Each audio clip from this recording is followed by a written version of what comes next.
Hey, how's it going, guys? It's your boy Stravens, and it's great to be back. Hope you guys had a Merry Christmas and are enjoying your holidays and time off with your family and friends. If you are an old subscriber joining me, I want to thank you for sticking with me and understanding. And if you are a new sub, well, welcome to my channel. And I hope to entertain you with my gameplays and hopefully with my commentary and stories. Well, I've got a couple of updates to give you guys before I begin part one of Immigrant Stories. The first of which addresses what happened to my old channel, Stravens.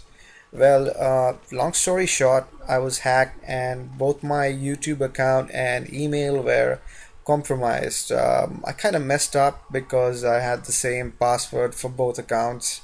So I guess there is a lesson in there for anyone who does the same thing. Do not have the same passwords for accounts where you use your email as a login, guys. Things could get really effed up for you. Welcome to Immigrant Stories Part 1. And this story goes back to October of 2002, about 9.5 years ago, in Oklahoma City, Oklahoma, which is where I first landed when I came down to the United States. A lot of you might be asking why Oklahoma of all places, why not Chicago or New York City? Well, that's a story in itself, and I'm going to leave it for another time and another gameplay. Let's get back to Oklahoma for now. Well, I've got some very fond memories of Oklahoma. This is one of many. And let me give you a little backdrop to the story first.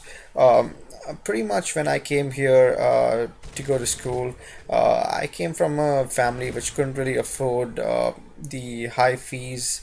And I had money for my first semester and maybe a small little, I think $1,000 car. I think my first car was a Pontiac Sunbird. It was a 1993 or 94 Pontiac Sunbird, one of the two.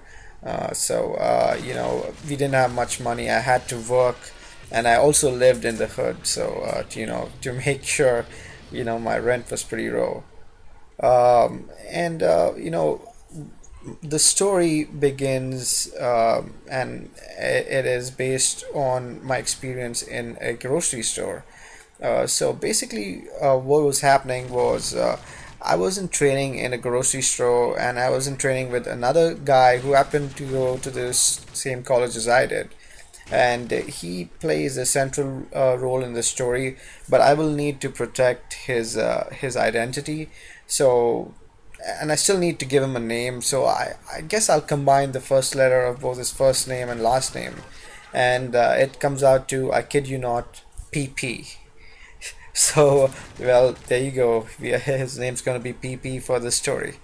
So, PP and I basically came down to America at around the same time. This was one of our first jobs. We were in training for about a week now, and the owner of the store was quite confident in our ability to run the store on our own, and he would leave us for long stretches and periods at a time.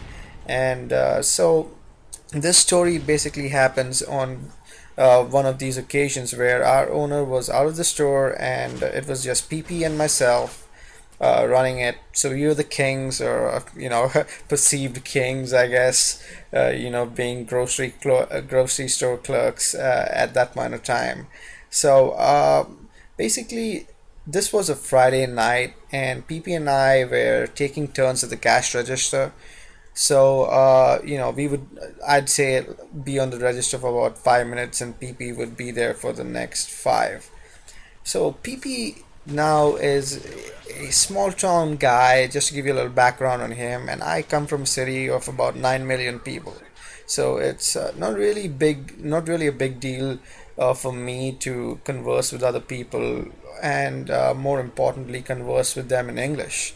So I started to notice a little trend that PP would use terms that I used in some cases, and in some cases he would copy entire sentences. So the setup is, I'm at the register, and this really gorgeous hot chick, I mean super hot, just walks in. I mean hot that I still remember her face till this day, that hot.